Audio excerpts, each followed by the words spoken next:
12강 비금전 집행 그리고 담보권 실행 등에 관한 경매. 이것이 임의 경매입니다. 처음에 이제 비금전 채권에 대해서 그걸 기반으로 하고 있는 강제 집행으로 비금전 집행이라고 합니다. 비금전 집행은 금전 집행의 일반적인 강제 집행 절차인 압류, 거기서 현금화시키고 그걸 이제 배당해주는 그런 절차를 거치지 않고 채권이 무엇을 목적으로 하는 것에 따라서 그 집행 절차 구조가 이제 달라지는 거예요. 그래서 비금전 채권은 크게 나눠서 물건의 인도를 목적으로 하느냐, 아니면 그 밖에 자기 부자기를 목적으로 하느냐. 그래서 물건의 인도를 목적으로 할 때는 주된 채무를 하고 있고, 그 다음에 그 밖에 이제 자기 부자기를 하는 목적으로 할 때는 하는 채무라고 이렇게 달리 얘기해요. 주는 채무, 하는 채무. 그래서 강제 집행 방법으로서 이제 지적 강제, 대체 강제, 간접 강제에 대한 세 가지가 있는데, 지적 강제는 국가기관의 유력력 행사를 해서 이제 진행하는 거죠. 대치 집행 같은 경우는 이제 채무자를 가름해서 이제 집행하는 거고, 간접 강제 같은 경우는 채무자에게 배당금에 대한 지급을 명하게 되고, 그 채무자를 구금하는 등의 수단으로 감치하는 그런 일이 있었죠. 네, 그런 걸로 이제 하는 거고, 특수한 집행 방법으로 의사 표시를 할 것을 목적으로 하는 채권으로서 의사의 진술을 명하는 집행 권한에 의해서 의사의 진술에 의해서 간주하는 것, 이런 것으로 이제 나눠집니다. 자, 이제 민사집행법 263조에서 의사표시 의무의 집행을 보면 채무자가 권리관계의 의무를 인정하고 인정할 때 그 조서로 또는 의사의 진술을 명할 판결을 확정될 때 그 판결로 그 권리관계에 대한 성립을 인락하거나 의사를 진술한 것으로 이제 보는 것. 이게 이제 의사 표시 의무에 대한 집행입니다. 주는 집행에 대한 강제 집행. 위에 보면 이제 주는 집행이 뭐예요? 물건의 인도를 목적으로 한다 그랬죠. 예, 그리고 이제 하는 집행이라는 거는 이제 그 위에 자기 부자기를 목적으로 할 때. 처음에 이제 주는 채무에 대한 강제 집행. 부동산 인도 청구권에 대한 집행입니다. 동산 인도 청구권에 대한 집행이에요. 동산 인도 청구는 동산에 대한 지적 점유, 즉 현실적인 지배 이전으로 목적으로 청구합니다. 이건 그 현실적인 지배를 해버린다는 거죠. 그래서 채권자가 집행 권한이 된 동산 인도 청구권을 가지고 있을 때 특정 동산의 인도 청구권을 집행하기 위해서 집행관에게 집행을 위임하면 집행관은 채무자로부터 이를 빼앗아서 목적물에 대한 지적 점유를 해버립니다. 그게 누가 해요? 집행관에다가 이제 이임시키는 거죠. 집행관에 이임시키면 집행관이 직접 이를 빼앗아 버리는 거예요. 대단한 강제력이죠, 이건. 현실의 지배를 채권자 또는 제3자에게 취득하는 지적 강제가 있고요. 목적물에 관해서 압류, 가압류, 집행관 보관에 대한 가처분 집행이 되는 경우에는 인도 집행을 할 수 없어요. 그 없다는 것을 체크해 주시고요. 그리고 집행 목적물을 제3자에게 점유하는 경우에는 금전채권 압류에 대한 규정에 의해서 채무자가 점유하는 제3자에 대해서 갖는 유체 인도 청구권을 압류하여 채권자에게 넘겨주는 방법으로 할 수 있고요. 다섯 번째, 동산 인도 청구권의 집행 대상이 되는 동산은 유체 동산만을 의미하기 때문에 이러한 항공기, 자동차, 건설기 다 동산이 안 되죠. 예, 그래서 이제 선박은 원래 동산이지만 인도 청구권에서 부동산에 준해서 취급하게 되고, 이렇게 전기나 열 같은 지배가 가능한 이제 자연력 같은 경우는 그 공급 의무에 대한 이행을 위해서 특별한 장치, 그 조작을 필요로 하므로 이는 하는 채무에 속한다. 하는 채무에 속한다 체크해 주고요. 따라서 동산 인도 집행 방법을 할 수 없고 대치 집행이나 간접 강제에 의한 방법을 취득하게 된다. 이거는 지금 유체 동산을 의미하는 거기 때문에 안 된다는 거예요. 그리고 수돗물이나 가스 공급도 동산 인도 집행의 방법으로서 할 수 없어요. 이거는 생활화 관계 직접된 거죠. 그래서 수도권 체크하고 가스 공급 체크하고 안 된다. 자, 이제 거기서 유아 인도 심판과 판결에 대한 집행이 있는데, 의사 능력 없는 유아인 경우에 유체 동산 인도 청구권에 준해서 집행관이 강제 집행할 수 있다는 견해, 유아를 인도할 수 없을 때는 배상 명령을 해서 간접 강제에 의해서 한다는 견해. 이것은 가사소송법상에서 유아 인도인 경우에는 실무는 구체적 사안에 따라서 지적 강제나 간접 강제에 병행해서 집행한다. 유아의 의사 능력 있고 유아의 자기 인도를 거부할 때는 집행을 불능한다. 자, 부동산 선박 인도 청구권에 대한 집행. 이거에 대해서 이제 어떻게 집행하는지 내용이 쭉 나와 있어요. 설명 보시면 되고. 넘겨봅시다. 내용은 뭐 상당히 많지만 하나하나 지켜보면 특별한 그런 뭐 어려운 내용은 아니에요. 사실 보면은 이제 이거보다 더 중요한 거는 이제 담보 집행에 대한 부분을 보시면 돼요. 자, 이거 71페이지 하는 채무에 대한 강제 집행 봅시다. 하는 집행. 하는 집행의 경우에 지적 강제는 강제 집행의 목적을 달성할 수는 없다. 없다는 거 동그라미 쳐주세요. 대체할 수 있는 경우에 그 내용 이제 할 수 없다라는 게 주어예요. 그래서 두 번째는 하는 채무는 다시 채무자의 자기 목적으로 하는 자기 채무와 채무자의 부자기 목적으로 하는 부자기 채무로서 나눌 수 있는데 하나하나에 대해서 이제 내용을 좀 봐주시고 이제 대치 집행 보세요. 대치 집행은 대체적 자기 채무에 대한 자기 채무에 대한 강제 집행을 하면 대치 집행은 채무자의 행위가 채무자 이외에 사람에 의해서 대체할 수 있는 경우에는 집행법원은 수권 결정에 따라서 채무자의 가름에서 채무자 이외의 사람으로 하여금 그 행위를 하도록 하도록 하고 그 비용을 채무자에게 강제로 추심한다. 네, 그래서 대치 집행을 허용하는 자기 채무는 일진 정속인 경우가 아닌 경우에 대체성이 있는 것으로 한다. 자, 그리고 이제 내용을 좀 봐주시고 이제 우측에 이제 간접 강제가 있죠. 간접 강제는 이제 하는 채무를 얘기하는 겁니다. 이제 간접 강제는 채무 불이행에 대한 이제 제재를 고함으로써 제재를 면하기 위해서는 채무를 이행하도록 동기를 부여하는 것을 목적으로 할 때 집행 방법이고 채무의 성질이 간접 강제를 할 수 있는 경우에는 간접 강제를 명하는 명령을 하게 된다. 자, 그리고 언론중재물 이건 다른 내용 보시면 더 어려움이 없어요. 자, 이제 중요한 거는 이제 72페이지 우측이에요. 자, 거기는 중요합니다. 실적 경매에서 보면은 담보권 실행에 대한 경매, 이거 임의 경매죠. 그거 중요해요. 거기 별표 3개 좀 해주세요. 나오면 이쪽에서 나올 겁니다. 강제 집행을 실행함에 있어서 집행 권한을 요하지 않는다. 지금 이거 담보권 실행 경매는 집행 권한 필요 없어요. 요하지 않는 경매로서 강제 경매에 대응해서 임의 경매를 하고 있다. 자, 저당권, 질권, 전세권 등 담보 물권에 대한 실행을 위해서 실적 경매라고 하고 있고요. 민법, 상법 그 밖의 법률의 규정에 의해서 이른바 형식적 경매인 유치권을 기초한 경매, 이 형식적 경매하고는 동등하게 취급한다. 이러한 것을 준용한다는 거예요. 동등하게 취급한다는 건 같다는 얘기가 아니라 이러한 형식적 경매는 지금 얘기했던 담보권 실행 경매를 준용한다. 이렇게 그런 얘기입니다. 강제 경매와 임의 경매를 이제 구분하는 것, 그 내용을 좀 봐주시면 될 것 같고. 두 번째 방가로 이해 보면은 부동산 담보권에 대한 실행 보세요. 부동산의 강제 경매에 관한 규정을 상당수 준용하게 되고 경매 신청에 대해서 경매 신청을 하고 압류하고 현금화하고 배당하는 거 같죠. 그 대신 집행 권한이 없는 거예요. 집행 권한이. 그리고 이제 담보권 실행은 담보권자가 집행법원에서 서면으로 채권자, 채무자, 소유권 이내의 담보권, 피담보권, 그 다음에 실행 대상과 재산 및 피담보 채권의 일부에 대한 실행의 경우에 그 취지와 범위의 적실 뿐만 아니라 피담보 채권에 대한 변제기 도래에 대한 사실까지 기재해서 경매 신청을 하면 시작됩니다. 이런 것들을 다 기재해서 신청하면 바로 경매 신청돼 버려요. 세 번째, 경매 신청의 요건을 충족하였는지 여부를 심사해서 집행법원에서 사법보좌관이 경매 개시를 결정합니다. 그리고 네 번째는 등기부에 압류 등기를 기입해요. 이제 이거는 더 이상 진행하지 못하게 압류 등기는 경매에 개시했다는 것 등기고요. 직권으로 채무자에게 송달합니다. 이중 경매 개시 결정을 허용하고 있고요. 다섯 번째는 현금화 절차에 있어서 집행법원은 매각 물건 명세서 작성까지의 시간을 고려해서 배당 요구 종기를 정해서 공고합니다. 그래서 배당하라고 공고하는 거죠. 그런 내용을 하는 거고. 자, 여섯 번째 보면 이제 순서의 지금 이게다. 부동산 매각에 앞서서 집행관은 이제 현황 조사라든가 감정인이 평가를 하죠. 그래서 최저 매각 결정을 합니다. 그래서 이런 걸 하는 건 최저 매각 결정을 이제 하기 위해서 이제 감정 평가를 하게 되는 거고요. 일곱 번째는 강제 경매에 의해 마찬가지로 이제 호가 경매 이런 걸 하게 되는데 최고가 매수 신고인을 정하고 이후에 배당 절차에서 진행합니다. 네, 그렇게 이제 진행한다는 거.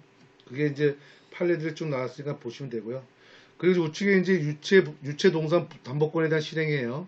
이거는 담보권 실행하는 데서 유체동산이라는 거죠. 그래서 목적물을 점유하는 채권자가 이를 제출하거나 그 목적물을 제3자가 점유하고 때는 점유자가 압류를 승낙할 때 그 절차가 시작됩니다. 그래서 집행관은 목적 유체 동산에 대한 점유를 거두어서 압류를 실시하고 이후 현금화 절차와 배당 절차를 강제 경매 절차를 준용해서 이제 진행합니다. 앞에 그 얘기 다 했던 거예요. 그걸 다 준용하는 거예요. 자, 넘기시면 채권에 대한 담보권 실행이에요. 채권 그 밖에 재산권을 목적으로 한 담보권 실행, 다 담보권 실행이죠, 다. 담보권을 증명하는 서류가 제출할 때 개시되고요. 그리고 이제 채권에 대한 강제 집행에 준해서 절차를 진행하게 되고, 세 번째는 채권 그 밖에 재산권의 담보권, 즉 권리질 중에서 제대로 활용할 수 있는 것은 금전 채권에 대한 질권인 채권질이라고 할 수 있는데, 채권질에 대해서는 민법 353조에 의해서 집행기관 도움 없이 직접 청구하는 실행 방법의 규정을 하고 있다. 그래서 예를 들면 A가 가지고 있는 B은행의 예금 채권에 대해서는 C가 질권을 잡고 있는 경우는 C는 자기 채권의 한도 내에서 B은행에 직접 자기에게 지급하라고 청구해서 변제를 충당할 수 있다는 거죠. 이러한 방법이에요, 지금 하는 얘기가. 이건 경매 진행이 아니라 직접 충당하는 거죠, 그냥 바로. 이게 지금 뭐냐면 채권질이라는 거는 이게 대표적인 게 예금이에요. 예금인 걸 그걸 이제 담보를 담보를 잡아서 이제 돈을 빌릴 수 있거든요. 그거에 대한 이제 권리, 채권 그런 얘기를 하는 겁니다. 그 네 번째 보면 채권질의 경우가 아닌 그 밖의 재산권, 예를 들어 특허권, 저작권, 예탁, 유가증권 이에 대한 질권입니다. 이런 경우에는 질권자가 민법 353조에 의해서 직접 청구할 수 있는 것이 아니므로 여기에서는 민사집행 방법에 따른다. 네, 이것도 아마 여러분들이 경매를 보시면은 부동산 말고 동산 경매로 가면은 보통 이제 이런 것들이 나와요. 뭡니까 주식 이런 것들이 나와요. 뭐 저작권, 특허권 이런 것들이 나오거든요. 거기에 해당돼요, 지금 이게. 그러니까 이제 동산에 진행하는 거기에 나와 있습니다, 이게. 자, 형식적 경매를 보시면 강제 경매와 임의 경매는 그 채권자가 자기 채권의 만족을 얻기 위해서 실행하는 의미를 실적 경매라고 하는데, 이에 비해서 특정 재산에 대한 가격 보전 또는 정리를 위한 경매를 보통 형식적 경매라고 하는데, 유치권에 대한 경매 그리고 민법 상법 그 밖에 법률이 규정하고 있는 따르는 경매 이런 것들이 이제 형식적 경매는 담보권 실행을 위한 경매의 예를 따른다. 그걸 준용한다 이런 얘기입니다. 유치권에 의한 경매 나오죠. 네, 그리고 이제 밑에 공유물 분할에 의한 경매 이거 다 형식적 경매예요. 그리고 이제 청산에 의한 경매 이것도 형식적 경매입니다. 넘겨보시면 자조 매각에 의한 경매도 형식적 경매예요. 타인의 권리를 상실시키는 경매 그리고 강제 경매 또는 담보권 실행에 대한 경매가 이제 경합이 돼요. 이거 좀 체크해 주세요. 강제 경매와 담보권 실행에 의한 경매가 이제 만약에 경합이 됐어요. 그럴 때는 어떻게 처리되냐면 반가로 6입니다. 별표해주세요. 형식적 경매가 진행 중인 목적물에 대해서 강제 경매 또는 담보권 실행에 의한 경매가 개시된 경우에는 형식적 경매가 일단 정지됩니다. 이게 지금 형식적 경매가 먼저 정지가 돼요. 그리고 난 다음에 채권자 또는 담보권자에 의해서 그 절차를 계속해서 진행합니다. 그리고 강제 경매 또는 담보권 실행을 위한 경매가 취소되면 형식적 경매 절차가 속행하게 되고, 형식적 경매와 강제 경매 또는 임의 경매가 경합되는 경우, 그럴 때는 시간적 선회에 관계없이 강제 경매 등에 대한 절차에 의해서 경매 절차가 속행합니다. 강제 경매가 이제 먼저 가는 거죠. 형식적 경매가 아니라 강제 경매로 갑니다. 강제 경매로. 요거 꼭 별표해 주셔가지고 여기 문제가 나올 확률이 굉장히 높거든요. 요것도 체크해 주세요. 자, 이제 마지막 13강입니다. 보존처분에 대한 이제 개념 봅시다. 보존처분은 이제 가압류 가처분을 얘기하는 겁니다. 이거에 대해서 재판과 그 집행 절차를 의미하는 것이 이제 보존처분이에요. 본안 재판은 비교적 시간이 오래 걸리죠. 거기에 대해서 본안 판결이 나와도 권리 실현이 어렵게 될 때가 있죠. 그거는 이제 재산을 빼돌린다든가 막 그러면은 이제 위험해지죠. 그래서 위험과 손해를 방지하기 위해서 본안 재판이 나기 전에 신속하게 취하는 잠정적인 처분 절차, 이게 가압류 가처분입니다. 그래서 본안 소송을 들 때 항상 이 조항이 또 꼭 들어가, 청구 취지에 꼭 들어갑니다. 가압류 가처분을 할 수 있다, 이런 내용이 꼭 들어가 줍니다. 특별한 부분 그렇게 들어가 주면 끝나는 거예요. 민사집행법에 규정하고 있지만 엄밀히 말해서는 집행 절차가 아닌 소송 절차에 들어간다. 이건 지금 보존 처분은 소송 절차에 들어간다는 거죠. 그래서 가압류 가처분의 신청은 집행 권한을 얻으려는 소제기와 같은 것이에요. 그러니까 집행 권한을 얻으려고 하는 그런 부분들이 성격이에요. 그래서 소송의 그 성격을 가지고 있다는, 소송 절차의 성격을 가지고 있다는 얘기죠.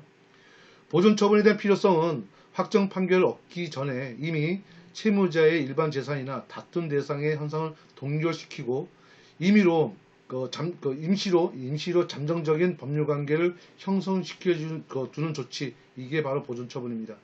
그래서 판결에 대한 집행을 쉽게 하고 그때까지 채권자가 입게 될지 모를 손해를 예방할 수 있는 수단, 이게 보존 처분이에요. 그래서 중요한 건 이제 보존한다는 겁니다. 그 신속하게 처리해야 돼요. 그리고 굉장히 신속하게 처리해야 됩니다. 이게 상대방이 알면은 재산을 빼돌릴 수 있죠. 그래서 신속하게 처리해야 돼요. 그리고 보안을 유지해야 돼요.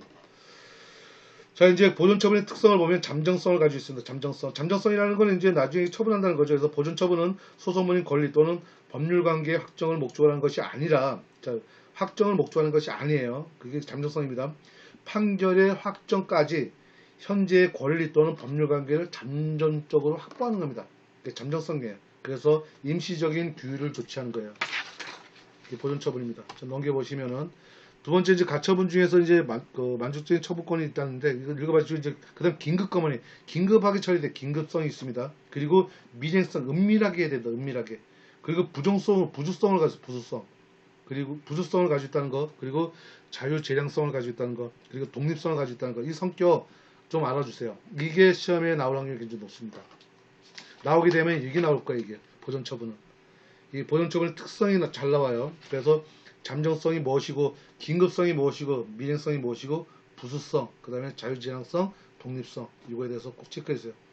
자, 긴급성을 볼게요. 보존 처분은 재판 절차와 집행 절차에서 긴급하다는 건 신속하게 하는 거예요. 신속한 것을 요구하게 됩니다. 이건 이제 재산을 빼돌리기 때문에 신속하게 요구하는 거예요. 그런 얘기를 하는 거고. 자, 미행성 보세요. 은밀하게 해야 돼요. 가압류나 다툼의 대상에 대한 가처분은 채무자의 재산 상태나 다툼 대상에 대해서 법률적, 사실적 변경이 생기는 것을 막고자 하는 거기 때문에 상대방에게 알리게 되면 그 효과를 얻을 수 없게 되는 경우가 있죠. 그렇게 되기 때문에 은밀하게 해야 된다는 거, 그게 미행성입니다. 그래서 그 기급성이라는 데 아주 은밀하게 하는 거예요. 부수성이라는 거는 장래에 있을 확정 판결의 집행을 보존하기 위한 것이기 때문에 확정 판결을 얻기 위한 민사소송 절차에 대해서 현재 또는 장래에 대해서 계속적이다는 걸 전제하기 위해서 그 부수성을 따라가는 겁니다. 그래서 본안 소송에 의해서 얻을 수 있는 권리 범위를 초과하는 보존 처분이 있을 수가 없어요. 거길 넘어가면 안 되죠. 그리고 제어 명령을 어기고 본안의 소를 제기하지 않으면 보존 처분은 취소할 수 있습니다. 이게 굉장히 위험해요. 그래서 무조건 이게 보존 처분을 가지고 있다는 게 중요해요. 그걸 잘 유지하는 것도 중요해요. 이것 때문에. 왜냐하면 취소당할 수도 있거든요. 이거 잘못하면. 네, 그런 거 조심하셔야 됩니다. 그래서 가압류가 집행된 뒤에 체크해주세요. 3년간. 가압류가 이제 집행됐어요. 그리고 3년간 본안의 소를 제기하지 않아. 그냥 잡고만 있는 거예요. 본안의 소를 제기하지 않고 그냥 가압류만 잡고 있다. 그러면 그때는 보세요. 보존 처분은 취소할 수 있는 제도가 마련되어 있다. 그때는 취소됩니다. 취소할 수 있어요. 상대방이. 자, 이제 자유재량권 3년 안에 이제 본안 사건을 제기하라는 얘기입니다, 지금. 보존 소송에서 긴급성, 미행성 등의 요구나 재판의 적성, 이 두 개의 요구가 서로 충돌되는 경우, 개개의 사건에 대해서 충돌하는 요구를 구체적으로 조화시키기 위해서 심리 방법에 관해서 법원에 관해서 많은 재량을 주어진다 해서 자유재량성을 가지고 있다고 하는 겁니다. 자, 이제 독립성. 보존 처분은 장래에 있어서 집행권원에서 집행을 보존하기 위한 것이기 때문에 논리적으로 권리 및 법률관계 확정을 위해서 본안 소송 절차와 본안 집행 절차의 존재를 전제로 하고 있습니다. 그래서 보존 소송은 보존 목적을 달성하기 위해서 본안 법원과 별도로 법원에 의해서 독립한 절차에 따라 가지고 보존 명령 및 보존 집행을 할 수 있는 것이기 때문에 본안 소송에 대해서는 독립성을 가진다는 거예요. 절차상 독립성을 얘기하는 겁니다. 이거는. 절차적 독립성. 자, 이제 보존 소송에 대한 이제 관할은 이제 토지 관할, 사물 관할, 재판상의 긴급 처분권 이렇게 되는데, 여기 토지 관할이라든가 이제 사물 관할은 읽어보시면은 특별한 부분은 없는데, 이거는 앞에 있는 관할하고 좀 같이 연결되어 있으니까 같이 연결해서 좀 이해해 주세요. 그 관할은 이제 거기서 대부분 이제 물어보니까 여기서 안 물어보겠죠. 앞에서 물어보면 이제 여기서 물어볼 일이 없죠, 사실은. 재판장에 대한 긴급 처분권이 있어요. 긴박한 경우에 재판장은 보존 처분 신청에 대한 재판을 할 수 있어요. 재판장의 권한을 써서 긴급한 경우에. 예, 그래서 이제 그런 긴급하다는 거. 그리고 보존 처분에 대한 요건을 보면 이 요건도 이게 이제 굉장히 또 중요해요. 보존 처분의 요건 요거 별표해 주시고요. 실제법상 보존을 받아야 할 권리가 있어야 됩니다. 그래서 피보존 권리에 대해서 존재해야 되고, 피보존 권리가 미리 보존할 필요성이 있어야 됩니다. 그 필요성은 얘가 유일한 재산이다 그러면 무조건 보존 처분해줘요. 지금 채무자가 유일하게 가지고 있는 재산이다 그러면 이제 보존 처분 해줘 버립니다. 그리고 얘가 이걸 빼돌린다 그러면 내가 이제 그 위험성이 빠지잖아요. 그래서 보존 처분해줘요. 피담보 보존과 보존의 필요성이 있는 것에 대해서 관해서는 소명이 있어야 된다. 그래서 서로 별개의 독립된 요건이기 때문에 그 심리에 있어서는 상호 관계없이 독립적으로 심리해야 된다. 이번에 이제 가압류. 이제 가압류 가처분만 남았어요. 가압류는 뭐 다 알다시피 이제 금전 채권이나 금전으로 환산할 수 있는 채권을 얘기하고 있어요. 그래서 강제 집행이 불가능하게 되거나 곤란한 것을 예방할 때 보존 처분이 하나니까 다 내용 같습니다. 예, 같은 내용이고, 이에 보면은 중간에 이제 이에 보면은 가압류 요건을 보세요. 피보존을 권리에 되죠. 이게 보존 처분의 요건과 같습니다. 이게 다. 그래서 금전 채권이나 금전에 환산할 수 있는 채권이 되고요. 그리고 이제 청구권이 성립돼 있어야 되겠죠. 성립돼 있어야 되고. 자, 넘겨보시면은 이제 통상에 강제 집행에 적법한 권리가 있어야 되고요. 예, 그리고 이제 그 필요성은 가압류해야 될 이유죠. 필요성은 이제 그건 이제 읽어보시면 이제 충분히 이해할 수 있어요. 어려움은 없습니다. 가압류 절차에 대한 구조, 예, 구조 읽어봐 주시고, 그 압류 그 절차적인 거기 때문에 특별한 부분은 없는 것 같아요. 효력, 이제 가처분 봅시다. 가처분은 금전 채권 이외에 특정 급여 청구권을 보존하기 위한 이제 권리입니다. 권리 이런 것들이 다 가처분이에요. 가처분. 자, 다툼의 대상이 되는 가처분에 보면은 이것도 읽어봐. 피보존 권리 이런 것도 앞에 있는 내용 가압류가 같아요. 대상만 다를 뿐이지. 필요성, 이미 내용, 피보존 권리. 예, 이건 앞에 있는 내용과 같습니다. 그래서 특별하게 체크할 부분은 없는 것 같아요. 절차. 이거는 가압류하고 같은 내용들이기 때문에 가처분에서는 특별한 부분은 아닌 것 같아요. 내용이 같이 흘러갑니다. 같이. 성격이 같기 때문에. 네. 여기까지 해서 13장까지 이제 끝났습니다. 가압류 가처분 이제 그렇게 해서 끝났습니다. 자, 여기까지 질문 있나요? 여러분들이 이해 못하는 부분은 얘기했던 것처럼 아마 기출 문제를 통해 가지고 충분히 숙지할 수 있어요. 그래서 그렇게 뭐 어렵지 않을 거라고 좀 보거든요. 여러분들이 지금 이거 자세하게 하나를 뜯어보면은 어려운 내용은 없어요. 사실 용어가 좀 어려운 내용도 용어 설명 다 했고 해가지고 어렵지 않습니다. 그리고 시간이 되면은 책을 한 번을 읽어봐 주세요. 책 읽어보시면 우리 강의록을 먼저 확인하고 난 다음에 책을 보세요. 제가 공부하는 방법은 이미 뭐 여러 차례 얘기했으니까 이거 책을 읽는다 해서 한 번에 다 읽고 막 이러지 마세요. 제가 어디에서 다른 탁과인데 멘토라고 하면서 공부하는 방법을 알려주고 근데 깜짝 놀랐어요. 책을 일단 다 읽어보래요. 일단. 근데 뭐 깜짝 놀랐어요. 왜 그렇게 공부하는지 그걸 이해를 못 하겠더라고요. 근데 저는 이제 매 강마다 돌아가면서 강의록 보고 책 보고 그다음 워크북 보고 기출문제 보고 강의록 보고 이런 식으로 해서 1장 끝나고 2장 끝나고 이런 식으로 하면은 절대로 어려운 거 없어요. 여러분들이 힘들어할 과목이 없습니다. 자, 장시간 4시간 반 동안 고생하셨고요. 그죠? 제가 얼굴이 좀 까매진 것 같은 느낌이 드네요. 피곤한지 아주 까매졌네요. 예, 여러분들도 고생하셨고, 이제, 밥할 시간이 지났네요. 빨리 가서 저녁하세요. 저녁하시고, 예, 저녁들 하세요. 이제, 빨리 퇴장들 하십시오. 고생들 하셨어요. 자, 그리고 참, 하나 이제 올릴 거. 부동산 법제는 제가 월요일, 수요일 날 할게요, 수요일 날. 네, 수요일 날 저녁에 진행하겠습니다. 자, 퇴장을 하셔도 됩니다. 예, 고생하셨어요. 퇴장해주세요. 예. 자, 식사들 하셔야죠. 예, 예. 저녁 식사들 하시고, 저녁 준비도 하시고, 고생들 하셨습니다. 예. 예, 밥하러 가야지. 예. 밥하러 가세요. 저는 빨리 하러 가야 돼요. 밥하러 가세요. 예, 퇴장들 하세요. 저도 이제 종료할게요. 방송 종료하겠습니다.